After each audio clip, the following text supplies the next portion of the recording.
All right, we're going to get started. Can everyone hear me okay? Since this is a learning conference, we're going to assume that you did your homework and read bios and you know where you are and why you're here. We're going to be talking about corporate learning today. I'm not going to do introductions. I'm going to dispense with all the formalities. And we're going to get right down to business because we've got a great panel today. I'm really excited to be moderating this conversation. We're going to be talking about corporate learning. The title of the session is The Learning Curve is the Earning Curve. And basically what we're going to be talking about is the intersection of learning with business and who owns the learning experience. Is the learning experience owned by the individual or is it owned by the company? And so I'll be asking a series of questions, and our panelists are going to guide us through a great conversation today. And we're just going to get started. So I'll start with Dr. Anand, Dr. Bharat Anand. You're faculty chair of the HBX initiative from Harvard. One of the online programs you started was centered around undergraduates. Yet in a recent interview, you talked about certain surprising things you had learned with respect to the learners who were taking the course. Can you share with us some of the things that you learned? Sure.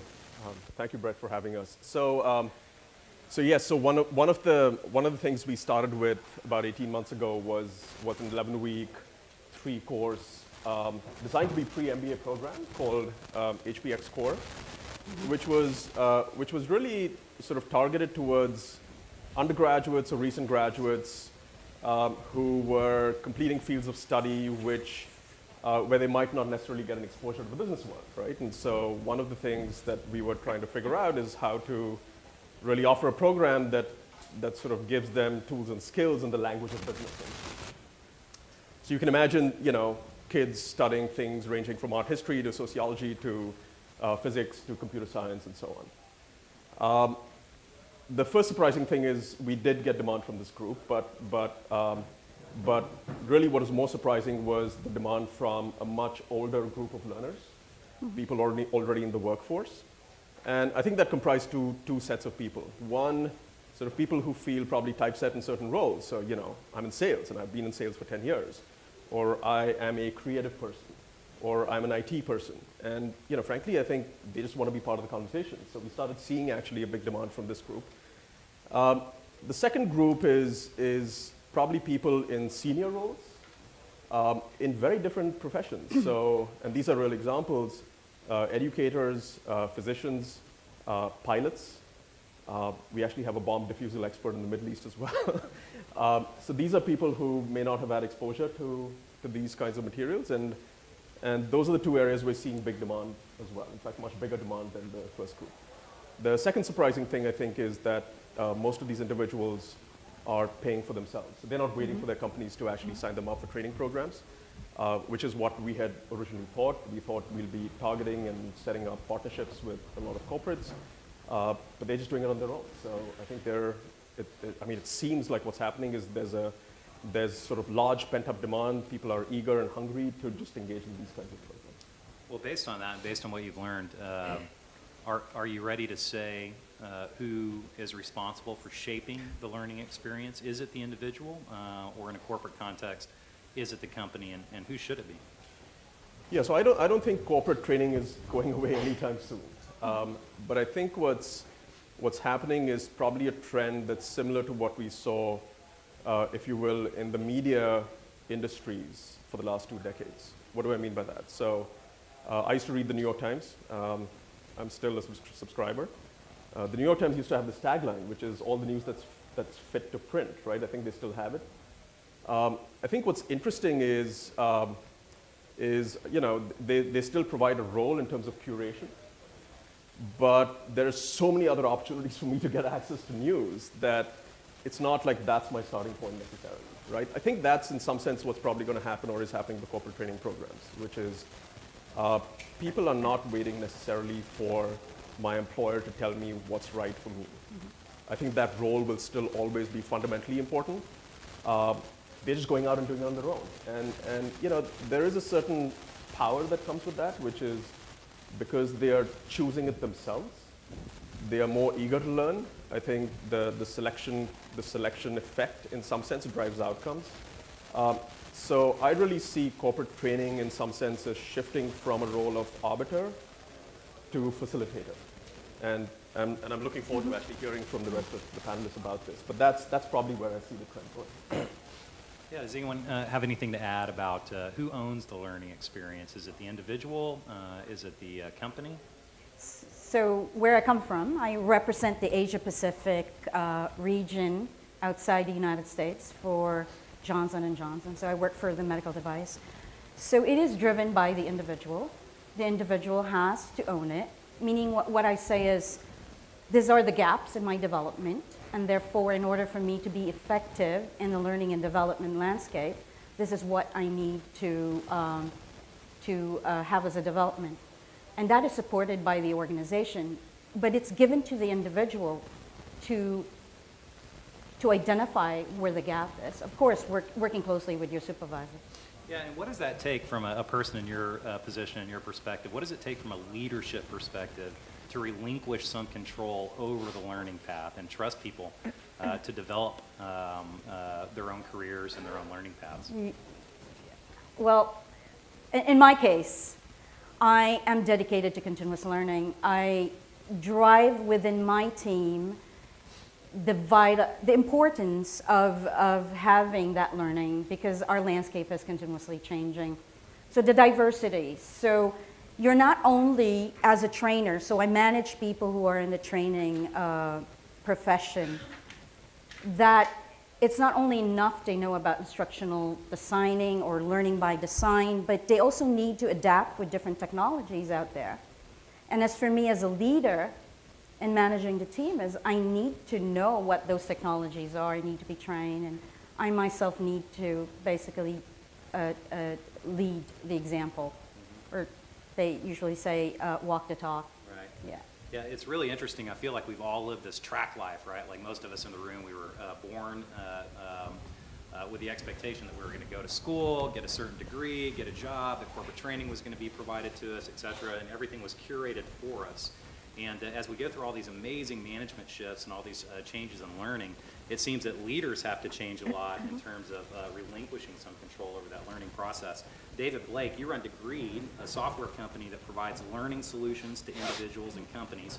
Now this is interesting because the stated mission of your company is to jailbreak the degree. It's to jailbreak the degree. Your manifesto states that the challenges of the future won't care how you became an expert, just that you did. And so I ask you, what is the biggest future challenge for corporate learning? And why are traditional approaches to learning, like the conventional degree, ill-equipped to meet them? Sure. So I'll answer that question and just sort of go off of the earlier question as well. Is, you know, we're at a fundamental shift. And I think a good framework to put the shift in is one of economies. And so if you think of command and control economy versus free market economy, that's akin to the shift that is we are undergoing in lifelong and professional learning. And that is, historically, it's been a command and control economy. Everything was decided at the top, it was purchased at the top, it was curated at the top, the curriculum was developed at the top, and then it was pushed down, whether that be to students or to employees, and consumed. And just akin to the efficiencies of an economy, when we think about command and control economies, you know, they have a really hard time keeping pace with rapid change. And they have a hard time finding efficiency and finding nuance sort of edge and use cases. And here sort of how many times you said it's a surprise who's taking HBX. Well, as we think about the efficiencies of the free market economy, that's really the shift that is happening in lifelong professional education, is that it's now moving to we're autonomous. Increasingly, we are empowered, whether it be by Google or by Degreed or other solutions, sort of this consumerization and this swept over education. We're empowered now to get what we need when we need it. And, you know, how do we make that leap? Because it is scary. It is a little bit about we've been holding on tight to education, whether that's in higher education or professional training. We've been holding on tight. And if you hold on too tight, it's just going to guarantee you the inability to keep up and to keep pace. And you have to sort of let go. But that does mean this shift towards, you know, dictation to empowerment. and it means we're going to track compliance and outcomes to, there's some autonomy, and I think, how we do that is, right now we're in a transition phase, and it's both. It's not or. It's, do we need to give up our curriculum? Do we need to give up our training program, or empower the learner? And right now it's and. We still have needs. We still have sort of legacy. We still have infrastructure. But we do need to be answering for how are we making our learners autonomous and empowered to do what they need. Yeah, it's very interesting. It seems like every time an innovation is introduced to market, there's a period where managers or companies try to exercise control over it. I don't know if any of you folks are old enough to remember when email was first introduced into the workplace. I am. I don't know if you recall, some companies took the approach of putting a terminal out in the hall or in a break room, and you could check your email on break, because email was incredibly disruptive to getting your job done. And then the same thing happened with social media and all these innovations that are brought to market. Initially, there's an attempt to control it and to contain how it's released to folks. And then eventually, people jailbreak it, and they end up using it the way they want. Thank you for that. Allison Dembeck, you're the Executive Director of Congressional and Public Affairs for the U.S. Chamber of Commerce. Part of your job is to develop and implement national policy, as opposed to the folks who do local and regional policy, et cetera, on major issues affecting business. And so I ask you, what are the major issues impacting business when it comes to learning, and what policies can help address these issues? I don't think it's going to be a surprise to anybody in this room. It's probably why you're all sitting here, is that we're hearing from our member companies that whether it's skills gap or kind of incumbent worker training, people are not ready to do the jobs that are out there. They don't continue to evolve as the jobs change. And so our goal is to impact legislation so that some of that can open up a little more. So in 2014, the Workforce Investment Opportunity Act was reauthorized, and we tried to do that a little bit, partly through changes to the workforce boards, which I can only encourage you all to get involved in. The boards can only be as good as the people who sit on them. And those boards are part of how people are going to then make determinations, where federal money will then flow. And if there isn't employer engagement, there won't be money flowing towards the jobs, towards the training that needs to then happen. So there's that, and then right now it's most likely that the Career and Technical Education Bill is going to be reauthorized this year. And part of what we're working really hard there is similar to what's been being talked about, what's been talked about already, is this idea of credentialing, of stackable credentials so that people can take control of their own education, but that employers also know that what is being certified is something that is going to be usable. And so it is fine whether you're graduating from high school or graduating from a community college or something in between, to have these credentials that you can then make the determination, maybe with your employer's assistance or maybe not, to then go back and get the next kind of credential so that you can continue to move on and continue to be in control of your own education, but then to also know what it is that an employer values. And there's been some disconnect in employers being able to verbalize what they're valuing versus what actually the employees are going out and learning. Yeah, it's really interesting. There's obviously we're going through a tectonic shift in the labor economy. And we're moving to a services-based economy and a technology-driven economy, and all this great change. And for the last 10 years, there's been kind of this conversation or debate going on about whether this problem is going to be solved through talent acquisition or through learning. And so in 1999, there was a McKinsey, an article appearing in the McKinsey Quarterly that coined the phrase "war for talent." Right? So we've heard this phrase "war for talent" over and over and over again. And that's fundamentally based on the notion that the new competitive axis is going to be how quickly can we acquire talent. But what seems to be left out of that conversation is it really about acquiring talent that's ready to go, or is it about creating an evergreen source of talent through learning? I'm curious to get everyone's opinion. What's more important, talent acquisition or learning and development within your organization? So I'll just kind of jump into, it's both, and that's part of why at least from the chamber perspective, we've gotten involved on the federal legislative side to make sure that there is a pipeline that's happening that employers can tap into, but also that then things are opened up. So whether it's through higher ed reauthorization, which likely will happen next year, or through the CTE program, that employers then can go back to their employees and say, all right, we know we hired you from the beginning, you had the initial skills that we needed, but now we need you to do something more if you want to continue growing. So it's a partnership, and I think that that's part of what needs to change in the way employers and employees are thinking about their learning.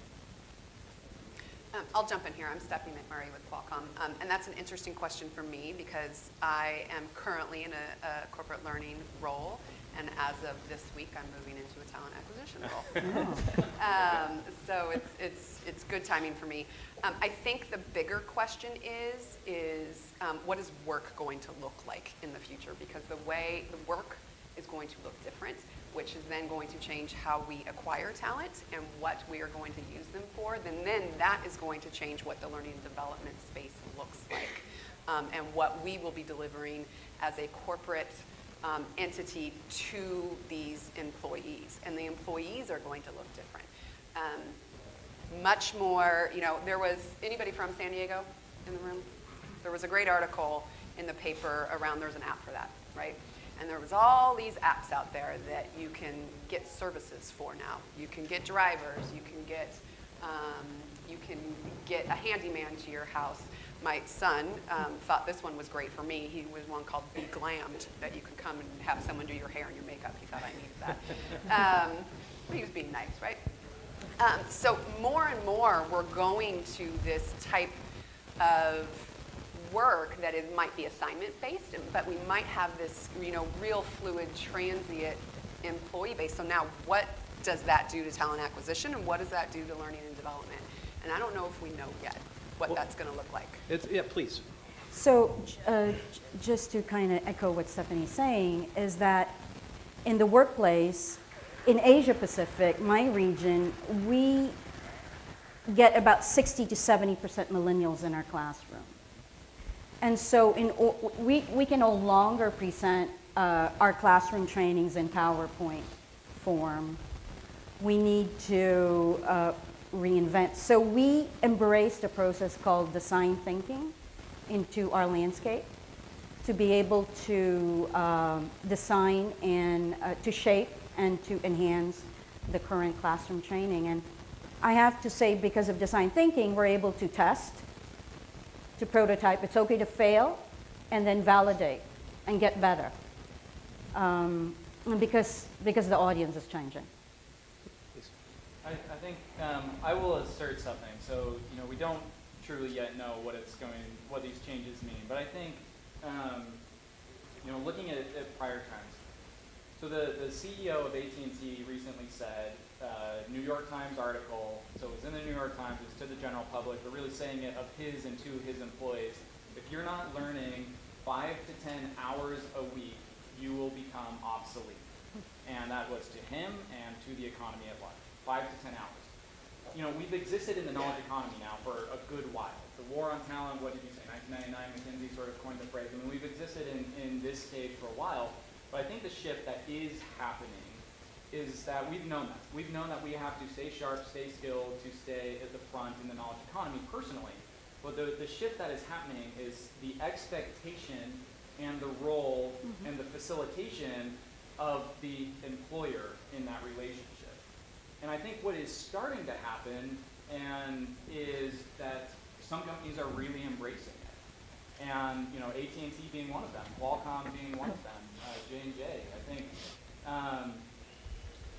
But there's the principle of the Red Queen's principle, which is evolution of parity, not of advancement.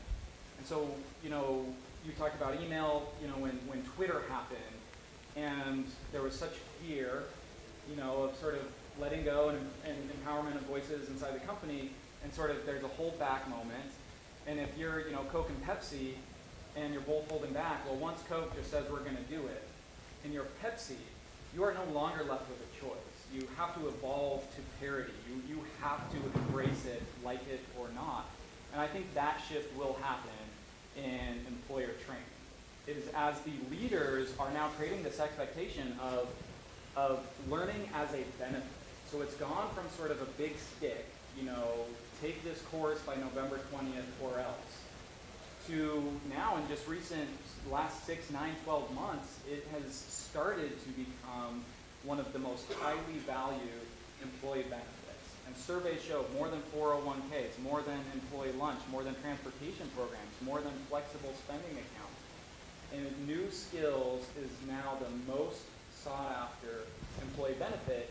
And I think a year from now, the companies who haven't embraced learning as a benefit are going to be, you know, serious laggards. They aren't this year, but I think it will happen pretty quick, that they will have to advance into that way. So I think there's a third aspect of the issue which I just wanted to raise. In a sense, what's happening in training is almost a symptom of an underlying structural challenge, which is companies need to adapt, right? I think that's the fundamental problem. And so the question is, how do we get from here to there? Right. The third aspect that I find interesting is that I'm seeing in some companies is, I'll just give you an example. So I've been studying digital strategy in the media space for about 15 years, and we went at the invitation of a company to offer this program to some of the senior executives. After we did that, the CEO then introduced a bright line rule saying no one over the age of 35 is allowed to go to this program. They're basically too old. Now I'm glad I wasn't in that company, but in some sense, what they did was say, we're going to take that same program, which was originally targeted for senior executives, and offer it to 25 and 30-year-olds, which I find fascinating, right? That's another dimension of the training evolution, which sort of, I think, is a little different from both the trends you've been talking about. So Stephanie McMurrey, you were the director of corporate training until this week, and now moving over to talent acquisition at Qualcomm. Many have argued that the changing dynamic that we're talking about right now, many of these changes around learning, have in large part been driven by the different attitudes, behaviors, and beliefs of millennials. Are millennials demanding a new learning experience? And if so, how have they changed corporate learning at Qualcomm? That's a good question. I think my personal opinion is yes, and I think the ecosystem is changing how people want to consume information and want to learn. You have technology companies that are putting out unbelievable technology that no matter what age people are using. You have educators that are starting in the K through 12 space, starting to teach people differently, and so they're giving that to millennials are learning, and the generation after millennials are learning different. They're not necessarily asking for it, but we know that's great. So they're learning this way. So I don't know if I personally have enough data to pinpoint that millennials are saying this is the way that we want it. We definitely at Qualcomm and in the corporate learning space very much align to what David has been talking about here, his philosophy. About 3-ish years ago or so, we also went through a very fundamental shift in the corporate learning and development world and for our culture. My CLO at the time, Chief Learning Officer, took her entire management team to the Future of Learning at the Harvard School of Education. And the audience for that week-long experience at Harvard is for K through 12 educators and higher ed, some higher ed. And it's really looking at what does learning look like 5 years, 10 years down the road. We came out of that so inspired to change and to change what learning looked like at Qualcomm. So millennials, internals to the company, weren't necessarily driving it, but we knew what the road was going to look like moving forward. So we knew that we needed to change the way that learning looked internal to the company, because those people were going to be our employees 5 years down the road, 10 years down the road. And we shifted from a butts and seats environment to more of what David is talking about, that it's very socially driven, very context driven, expert driven from the people that we hired in the company, versus us acting like we were the experts and telling everybody, you need to know this about management, or you need to know this about LTE, or whatever it might be. We're hiring PhDs, and we're hiring people with, you know, master's degrees from the best institutions in the world. They are the ones that should be helping our employees learn, not necessarily us driving that. So we implemented a new culture and a new systems to help support that, that put our employees in the seat that they drove their learning.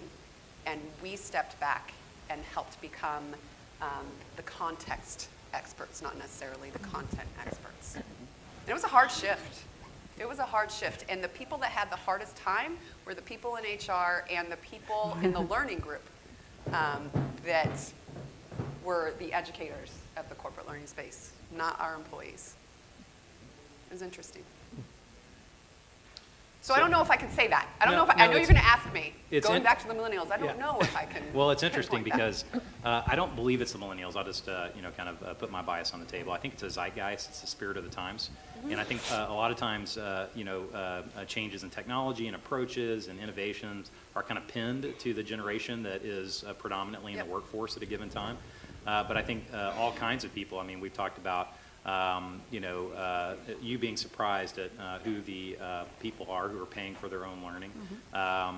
You know, different ways to connect the dots in terms of, you know, how people take control of their learning experience. I personally don't think it's a millennial issue. I think it's you know, to use my favorite word, a zeitgeist issue. Did you have something to add, Dr. Anand? Question for Lalaine Gedal. You're Director of Training and Education for the Asia Pacific region of Johnson & Johnson. What advances in learning have been necessary in your company to keep up with the rapid evolution of global medical devices and implants and the changing workforce landscape in Asia Pacific and Oceania? Okay, so I work in the medical device division of Johnson & Johnson called Depuy Synthes, in a regional role in Asia Pacific based in Singapore. So as I mentioned earlier, we embrace the design thinking process to shape and enhance our training curriculum. So in our landscape, we do a lot of testing, prototyping, and I think by doing so, it was very collaborative. And the reason for that is the demographic audience change. We're getting about 60 to 70% millennials in our classroom. The way we had transformed our classroom is we had converted the PowerPoints into now more team-based learning. So our participants comes into the classroom and they're learning in groups. We work very closely with Duke University, based in Singapore, and also the Imperial College of London School of Medicine. Again, our customers are surgeons who are in the operating theater. And so it's really very vital that we make sure that the tools that our trainees get from the learning are precise, and that they get most out of it in a very short time. So we also converted and adapted a blended learning process in the curriculum. So Dr. Anand, at Harvard Business School, you see learners at virtually every stage in their careers, MBA applicants, young executives, online learners, senior executives. From the perspective of Harvard Business School as a whole, not just HBX, what trends are you seeing across the spectrum of learners today? For example, who are they? What are they learning? How are they learning? And is it different from, say, a decade ago? Yeah, you're right. I mean, in some sense, you know, as I said, HBX was targeted towards a pre-MBA crowd. And one of the things we're seeing is, you know, the way we're structured at the business school is we had this wonderful story about how we grab people at each stage of their careers, right? Pre-MBA, we have the MBA program. We have, you know, post-MBA, some executive programs for young people early on in their careers. We have Harvard Business Review, which is the publication. We have the publishing group, which offers some online programs. And then finally, we have residential executive education for senior folks. So the way we're structured is really designed to be market-facing. It's designed on breaking down the customer life cycle into different patterns. So it turns out the big challenge, I think, right now is these customer boundaries are blurring pretty sharply. So as I said, I mean, just the early example, what we thought is pre-MBA, half of the students coming in or the learners coming in through HBX are older than our MBA student population. If you think about what's happening with corporate learning, the folks taking those programs are not just middle to senior executives, they're young executives as well, all over the world. If you think about HBR, it's really spanning the entire gamut. So obviously it creates some interesting challenges for us in terms of how we manage these boundaries, but I think that's the first thing. Second thing is that the people are sort of taking charge of their learning in a way that has some important implications for how they learn. So we spend a lot of time thinking, I think even in conversations around edtech and online learning, around content and courses and so on. I'd love for us to spend a little more time on the process of learning, which is that what we're finding is social learning, for instance, right? It's a principle which we used to anchor our programs. It's not, we're not the only ones who do it. But one of the things we're seeing is that people really want to engage with others outside their narrow physical residential networks. So initially when we went to companies, their first instinct is, oh, can we create a cohort for our employees? What we're seeing now is that the diversity, the engagement, the learning is just an order of magnitude different when you're interacting with people outside your organization. So in fact, we're just encouraging them to mix up cohorts. So that's the second thing that's happening. The third thing that's happening is, compared to a decade ago, if we look at our graduates and the tenures in their first, second, and third jobs, over a 10 to 15-year period, that's dropped by about half. Meaning, if they were spending 5 years in their first job, they're now spending 2 to 2.5 years. And that's happening literally throughout the life cycle. Now, obviously, that has big implications for, and it's consistent with, I think, all the trends we're talking about, which is people are saying, I want to take charge of my own career, as opposed to tell someone sort of, I'd love to be guided, but as opposed to someone telling me what to do with my career. And so I think that's the third big trend. David Blake, CEO of Degreed. How has the corporate learning equation changed in the last 3 to 5 years? Are things incrementally or fundamentally different than they were a few years ago? In other words, are we seeing an evolution or a fundamental shift? And what evidence do we have of either? Yeah, so I think, one of the macro trends that has happened to education is sort of the consumerization of this category. And if we look at, as sort of an analog, look at the iPhone. Well, it started first with the iPod, and it took a couple of generations, and it swept sort of, became incredibly popular, and iTunes had disruption of the album, and 1,000 songs in our pockets, and a couple gens of iPods, and then and then we got to the iPhone, and that was, and then what happened next? And I was a young professional in management consulting when the iPhone came out, and true to form, we were all issued our standard issue BlackBerries, and I remember at work when the iPhone came out, and the first partner to buy one went to the IT director, and he put his iPhone on the table and slid it across and said, make this work. And the IT director sort of, here, have a second BlackBerry, and that wasn't that long ago. And what prefaced that moment and the inflection point that we all know what has happened since was sort of this, force of years that led up to that consumer item entering the enterprise workforce. And sort of the bring your own device trend, I think that's kind of the moment we're in right now, is we have now sort of 3-4 really powerful years of consumerization of education that has happened. And now we're at the transition point where people are coming to work and they're putting their proverbial iPhone on the table and saying, make this work. We're at the moment of bring your own learning. People are empowered, they have access, they have resources. Every single person who's taken these HBX courses, the flip side of that story is that they're their employer now saying, hey, I did this, I spent my money on it, I spent my time on it, it was awesome, I learned these things, and I want credit for it. And if you aren't going to, I'll go somewhere where it is, where it is recognized. And so I think that's sort of the moment.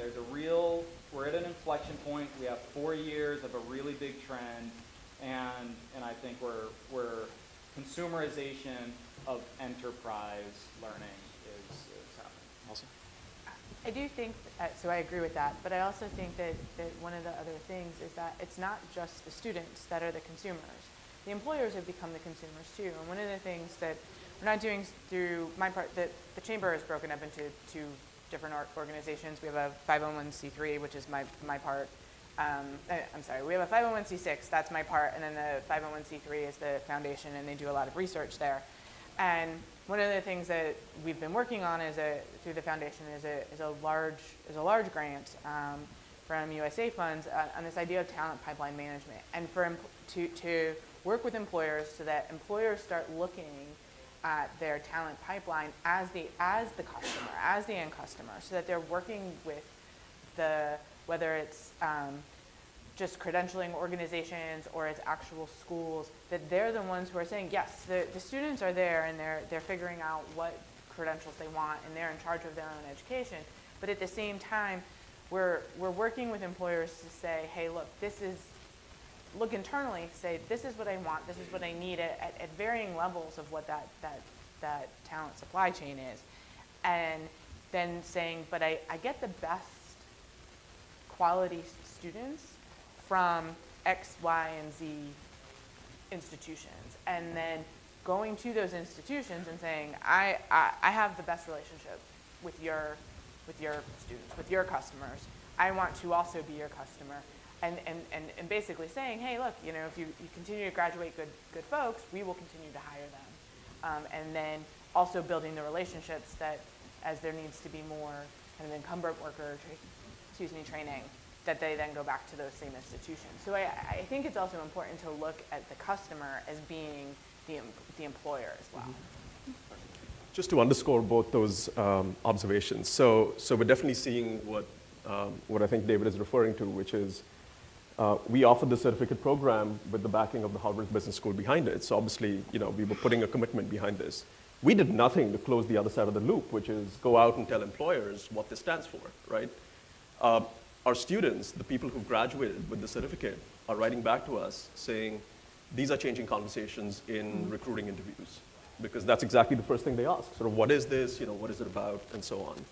And so the aspect of credentialing, I think, as you were pointing out, is really important. The second aspect is I completely agree, which is employers are actually getting excited because this allows them to change fundamentally how they recruit, right? It's very interesting when you go back and you say, why is it that when companies who come to our campus say, if you ask them how many other campuses do you go to, I think in the best case, they probably say 30 or 40. The reason is there's a fixed cost of going out and recruiting at every campus. Now, what's interesting is we're sort of tapping into, or at least seeing, this long tail of talent, right? And just to give you an example, the first time we launched HBX, we had restricted it to sort of Massachusetts colleges and universities just as a pilot. Now, these are pretty good schools in that region, right? And they did remarkably well, the students. And I remember we told ourselves, we will not see another cohort like this. Guess what? Cohort 3, we open up globally, 900 students in that cohort, 300 universities. They did better than that first cohort. And so we're saying, these are individuals scattered throughout the world who are just amazingly talented. If we can somehow match that group with recruiters, it's potentially quite exciting. Stephanie McMurrey, you talked about getting really excited about the future of learning and what learning is going to look like at Qualcomm. What will training and learning look like at Qualcomm 5 years from now? That's a good question. Try and keep it brief. We see the 5-minute sign behind you guys. I think there's this big trend right now in looking at how work is going to be accomplished and how work's going to be done. And I don't necessarily, in 5 years, Qualcomm might be half of its size of true full-time employees, because we may potentially be outsourcing or doing assignment-based work with a very large population of people for work that we have them do that has an end date, and then they go and work for someone else and then come back and do work again. So what does that look like for corporate learning? Learning has to be, you know, how would I say this? It has to be very simple. It has to be potentially outward facing, because we need to then build a reputation that not only do we believe in learning, but we believe in these pool of people that we want to keep coming back to help us deliver on our goals that aren't necessarily Qualcomm employees, right? So what learning, I think, potentially might be more outward facing than it is just stuck within the Qualcomm environment.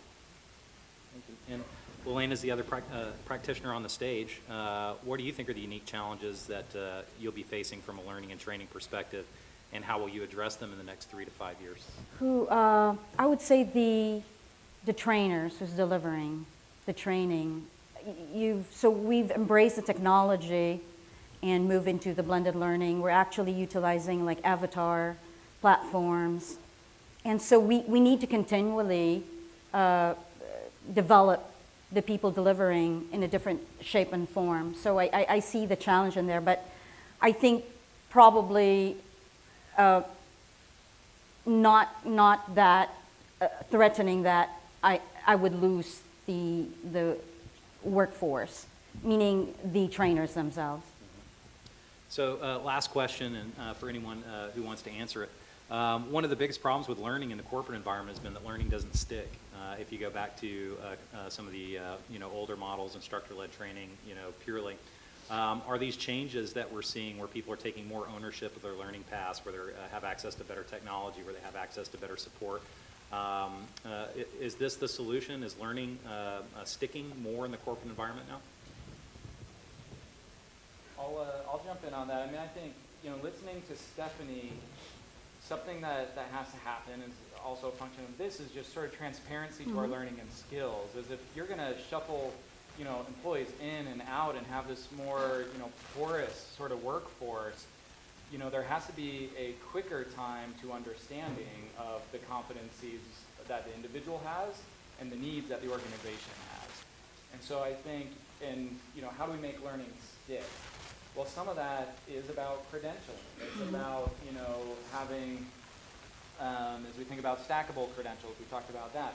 We need a way for all of our learning, and this is truly what we mean by jailbreaking the degree, is to make all of our learning matter, to make all of it count. And what is needed for learning to matter? Well, it needs to be valued, it needs to be recognized, it needs to be contextualized, it needs to be validated.